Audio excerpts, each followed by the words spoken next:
Yeah, well, At its basic essence, the NFL draft, which is coming up on Thursday, or any of the drafts in the major sports leagues, really consists of a bunch of old guys standing on a stage saying the bunch of names of younger guys, and yet they get huge TV ratings. Are we nuts?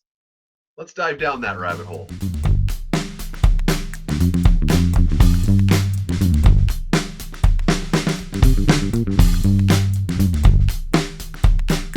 Rick Zamprin, watching a bunch of guys stand up on a stage and just choose people should not be good television. Why does it work? Well, for the record, I love it.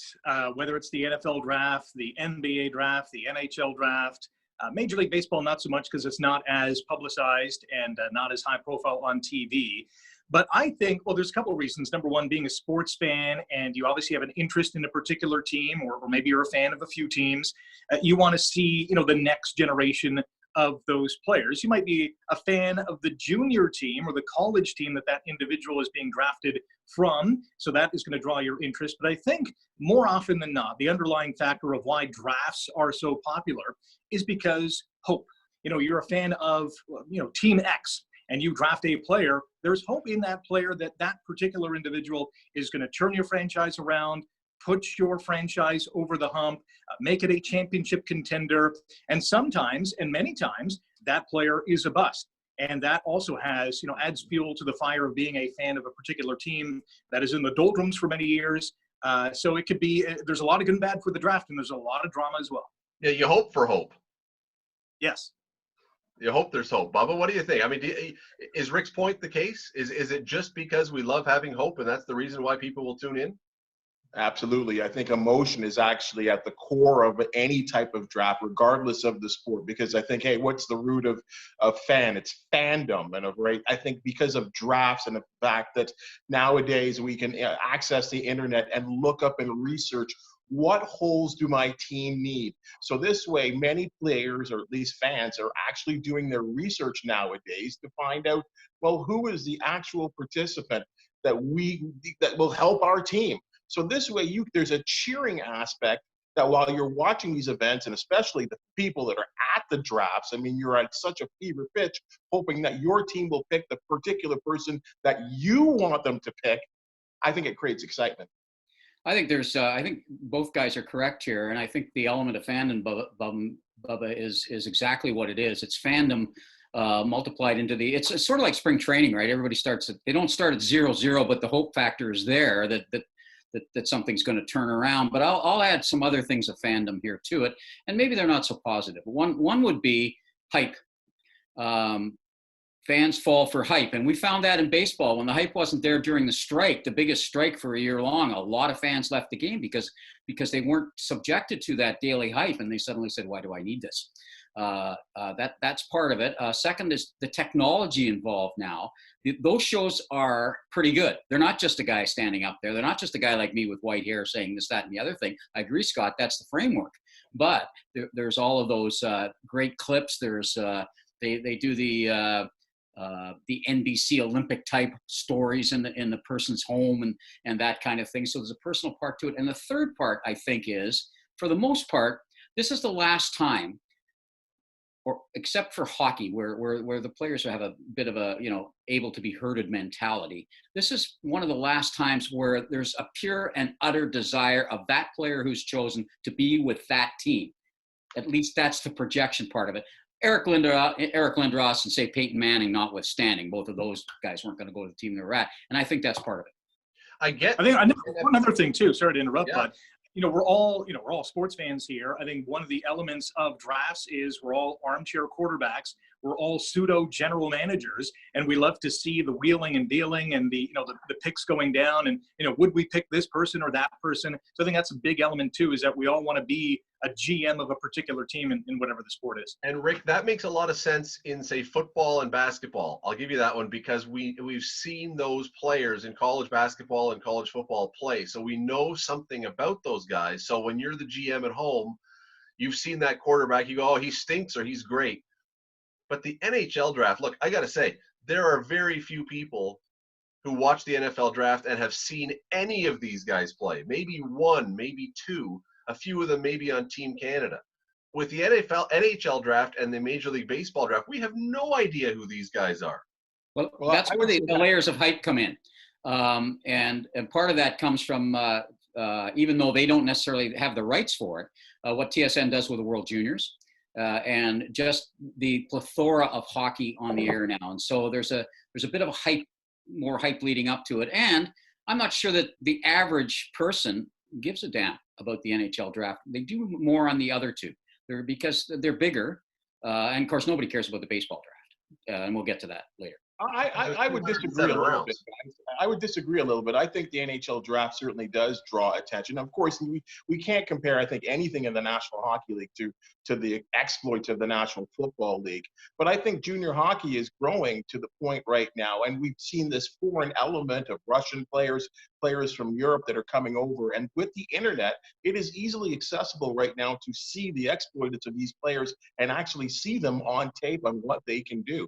So I think there is a little bit of a more of an interest growing in the National Hockey League, especially as teams become more popular in the United States as well too. I think we're seeing more of that American sort of hyping of these athletes and hyping of these events. Well, and I think going back to the hope factor, that you can make a case that the NHL draft lottery might be more exciting than the NHL draft itself, because who the first 3 picks are. So there's a lot of anticipation, excitement, anxiousness, certainly if you're a fan of one of those teams, that when the draft lottery, they're not even drafting players, they're just picking what position they're going to be or finding out what position they're going to be, is very exciting. I agree with that, and I agree with what Bubba said to a point. And I don't think it's the growth of junior hockey that's spurring. I'll agree that the NHL draft is a little more, but I don't think the average person. I think it's hockey people. The thing about hockey is there's more of a depth than there is breadth in a lot of ways. Other than as a cultural institution when for big events. But I think that what's happened is the game has become such, partly because of expansion, but partly because of the way the game's played in the post-lockout of 2004, is that a player now can have an impact early. Yes. You didn't used to have that. Only the top ones, Lemieux and the top 2 or 3, would be able to do that. Now, your first draft choice, I don't know what the stats are, but probably 2 out of 3, if you're in the upper 15 drafts, is going to play. And probably the first 2 rounds, maybe the top 3 are going to play within 2 or 3 years. That wasn't always the case. And it's because of the new dynamics in the game. I always love the fact, too, that when we get close to a draft, that suddenly it's like watching the Olympics and everyone suddenly knows all about luge or skeleton that they've never seen. Suddenly you get these discussions about Alexandra Slobodanskov from Novinsk, and no one's ever seen the guy, but suddenly everyone's got an opinion about the guy. Oh, we got to take him. Slobodan is is the greatest player. It's all hilarious because, as I say, most people, if you live in a junior hockey town here in Hamilton, we've now seen a bunch of these guys come through. But for the average fan, unless you're a season ticket holder, you haven't seen all that many guys, and you certainly haven't seen them from the Western League or the Quebec League or anybody in Europe. So again, I find it great. I find it fantastic that people watch, that they're wrapped up in this stuff. But I also find it hilarious that they're so engaged and so emotionally tied to certain players they want their team to get when they have no idea about this. They're listening to 2 or 3 guys who are on the main sports networks say, this guy's fantastic. Those guys could honestly tell you that Betty Crocker is the name of the best player, and you'd buy it. You would, because you don't know. Hype again. Hype, yeah. So, Steve, we'll start with you on this one, Sure. Because we're going to go through a list of, before we get to Steve, we're going to go through a list of who is the best player drafted in each league. And I'm not talking about the best player, because Mario Lemieux, let's say in hockey, would be but he was number 1. I don't know, is that the best draft pick? Probably not. That was obvious. Well, it might have been, but that was super easy. I'm thinking more about who was the great player that was found in the draft. Let's start, before I get to Steve, let's start in the NFL for a second. A, because their draft is coming up Thursday, and B, is there any argument on this one? Or is it a unanimous agreement that in the 6th round getting Tom Brady was the best pick of any NFL draft?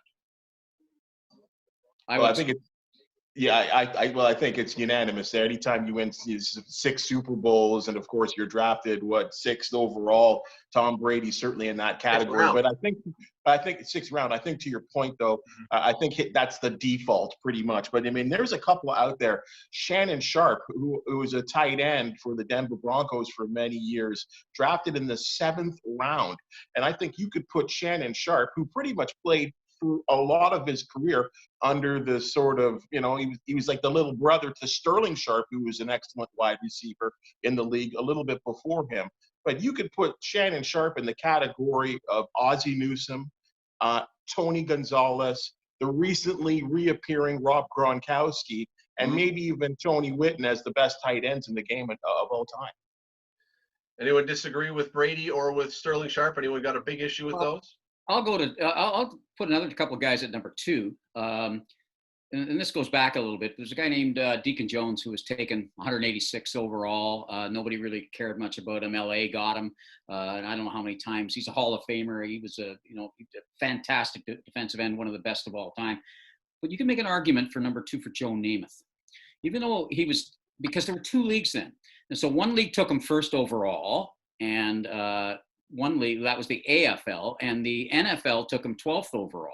Now, he eventually played in the NFL because of the merger of the 2 leagues, but he made the AFL. We all know that. And how great a draft choice is that? He didn't just make a franchise. He created a whole merger. The first Super Bowl, that whole almost Muhammad Ali type thing, that Mark Messier promising this will happen, that they would win the Super Bowl, the whole glamour thing, that led to Monday Night Football. That led to the ABA. That led to the WHA. Now, when you talk about Joe Namath on Monday Night Football, are you talking about playing or the time he tried to kiss the sideline host? Don't do it. Don't do that. Don't do it. All right, Rick, let's go to the NHL for a second here. We'll get to the NBA and Major League Baseball in a second. Who would you say is the best pick in the NHL ever? Well, I got a few on this list, but I would think that when you consider the position, and this person was a goaltender, and he wasn't taken until 199th overall. Yes. Dominic Hasek, a guy who won multiple Vezinas, a couple of Stanley Cups, 2 Hart trophies, the only goalie to do that.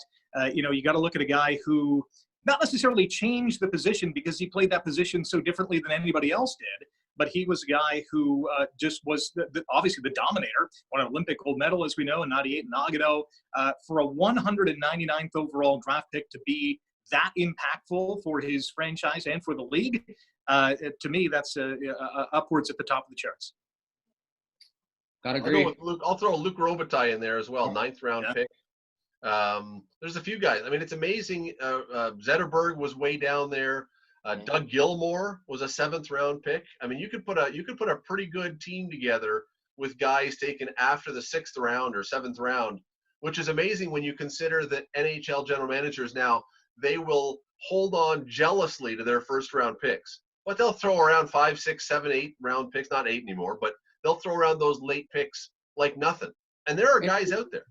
And you can make a case following the Dominic Hasek thing, although it's several rounds earlier. Even though Marty Brodeur was a first-round choice, he was 20th overall. And at that time, not many goalies, I think, were being taken in the opening rounds. It's still not a big thing to take a goalie early, right? Especially now because you think you can. But he was at least a franchise goalie, and he was a goalie that allowed a team that didn't have a whole bunch else to win a couple Stanley Cups and be in there all the time. So, even though he was in the first round, I think that's one that you could look at. And, of course, Nick Lidstrom was a 3rd rounder as well. And where was Sergei Fedorov? Was he in the 4th round, I think? Now, part of the deal when you're looking at Europeans was you're going to get them in a lower round in those years because they weren't going to be over here for a while, and they were a bit of a gamble. So you're going to find some better deals with the European players if you go back before, say, early 1990. Let me throw a question before we jump in. Let me throw one question about something Steve just said and about the Hasek thing. Why do teams not take goalies? Goalie is acclaimed right now as the most important position on the ice. And I'm thinking you've got Carey Price. I think he went 5th overall. And Marc-Andre Fleury went 1st. And I can't think of another guy in recent years who's gone in the top 10. Why not? It'll Well, change. because you think of guys like, you end up with guys like Rick DiPietro, and you sign them to big contracts. I mean, I think in some ways that there's a mindset amongst many scouts that picking goaltenders is kind of like picking running backs in the National Football League nowadays. They're all kind of a dime a dozen. And if you play a particular season and pack in a good defense, that, you know what, you can hide. You don't necessarily need to pay big money for a goaltender or draft or spend your money, because this is a league about goal scoring. But on that note, guys, we're talking about what about guys that weren't even drafted? And on this, this could be a whole nother show, I guess. But how about Martin St. Louis? He wasn't even drafted. Well, he was working Wayne with Gretzky's on the West category Laws at the time, which is Adam why. Oates, Adam Oates, Steve Thomas. Yeah. Amazing. Rick, NBA is tough because there's only 2 rounds. There used to be 3. Maybe there were more before that even. I think there was a longer draft before that. But anyone jump out at you as a guy who surprises you, or in 2 rounds is everybody expected to play? Well, I think that should be the expectation. It doesn't always turn out that way. We just talked about the Last Dance the other day, and Michael Jordan going 3rd overall. I mean, you look at it now and you're thinking, wow, that's insane. Hakeem Olajuwon at number 1, obviously that made a lot of sense. But Sam Bowie 2nd overall to Portland. Portland could have had Clyde the Glide Drexler and Michael Jordan on the floor at the same time. Chicago would have never been, that team that won 6 championships. It probably would have been Portland. So I got to throw Jordan in there. I got to throw my guy Steve Nash as well. 15th overall, a guy who was a 2-time MVP. Obviously, Mr. Canada had a phenomenal career from a guy out of Santa Clara. A no-name kind of institution, but he obviously put that on the map. So Steve Nash would be my other pick. A couple of muscle guys in the 2nd round. Willis Reed and Dennis Rodman. Rodman's underrated. Rodman was very underrated. I mean, nobody's led it. What, in rebounds? I think that's one of the things that came up in Last Dance was 7 years in a row. I mean, Wilt had 2 sets of 4, but 7 years in a row in rebound. And he played in a very physical time. And understand that the Detroit Pistons at the time were dominating the Bulls in the playoffs physically until Rodman again exerted himself, and they got guys like Wennington, people like that. Bubba, if Rodman wasn't such a nut job, would we appreciate him more just for his basketball? No, I think we appreciate him more because he was such a whack job.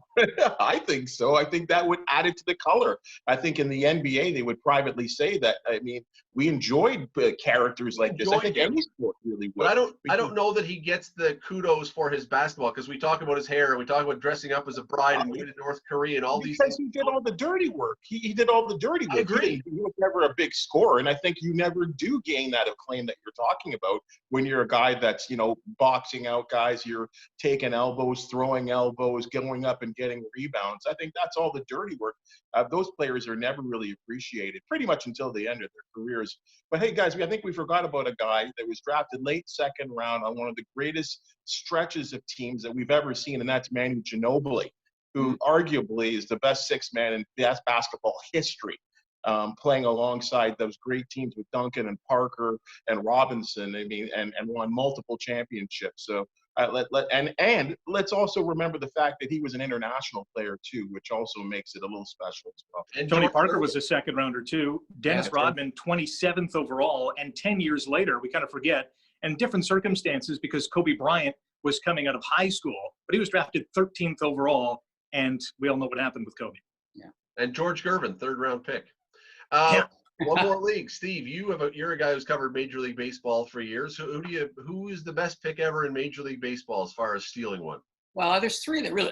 First of all, baseball draft's different, right? Because it used to be such a crapshoot because you draft a high school guy, you draft a 4-year college guy, you draft a 2-year college guy, all those things. Pitchers' arms go early; they can go in the minor leagues, and batters start facing real pitching. Each level that they go up. So can be a crapshoot. It's a little better now. They get to the majors a lot more quickly now. That's part of the guarantees, of course. The scouting's better. I think I always go back 1-2 on this one. Nolan Ryan was taken in the 7th round in '65, or sorry, the 10th round, and I think he ended up with 7 no-hitters. And the other one would be John Smoltz.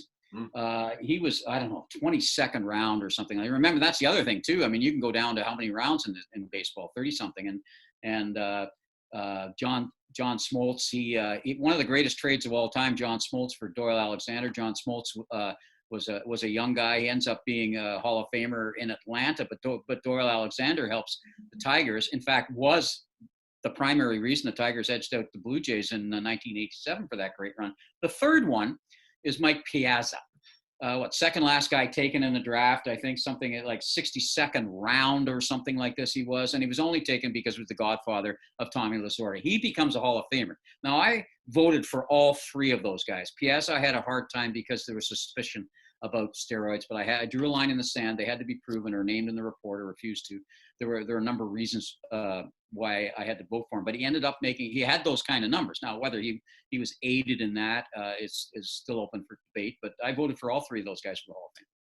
By the way, do you remember Nolan Ryan's last no-hitter was against the Jays? Remember what else happened that day that he overshadowed? I'll tell you what didn't happen that day, as I wasn't there because I took that time off, and I saw 5 no-hitters go into the 9th, and John Kernahan did that trip. So what happened on that day? That was the day Ricky Henderson broke Lou Brock's record and said, I'm the greatest of all time, and no one paid attention because Nolan Ryan struck out Robbie Alomar at the 9th inning, and everyone paid attention to Nolan Ryan. Poor Ricky. Poor Ricky. 2 franchises nobody cared about. Yeah. Bubba, who would you have as a baseball guy as your pick for the all-time? Yeah, and I feel fortunate that I saw a lot of this guy's career because I admired him, I think, from afar. I think, as we all grew up, we're kind of Blue Jay fans automatically. But Wade Boggs, the guy drafted in the 7th round in 1976. The guy never struck out, Hall of Famer, 5 batting titles, 328 lifetime batting average, 3,000 hits. I think that's, Steve, I think you would admit that would be an immediate entry into the Hall of Fame, quite honestly. And he played a pretty good first base as well, too. So Wade Boggs is the guy for me. And 3,000 chickens eaten. Good memory. Rick, who's your guy? Yeah, for me, Mike Piazza would be up there. When he's drafted 1,390th overall, that's phenomenal. Albert Pujols, 402nd overall pick in the 13th round, a guy who's going to the Hall of Fame, an amazing third baseman and a great first baseman in his own right, a guy who can hit the ball out of the park and all over the park. Tom Seaver's another one, 190th overall, up until just before Mariano Rivera was a unanimous pick in the Hall of Fame. He had the highest percentage in terms of votes going into the Hall of Fame. So 2 guys who were absolute steals for their respective franchises. Did he win 300? Tom Seaver, 311 wins. Yep. Wow, there you go. Impressive. Not too shabby. Guys, great discussion. Appreciate you doing this. We are going to do this again. Home games will be back. That's Steve Milton right there. That's Bubba O'Neill down there, right down there. And that is Rick Zamprin over there from CHML, by the way, the Spectator, CHCH, in case you don't know, CHML Radio. I'm Scott Radley. Folks, thanks for being here. We're going to do this again soon.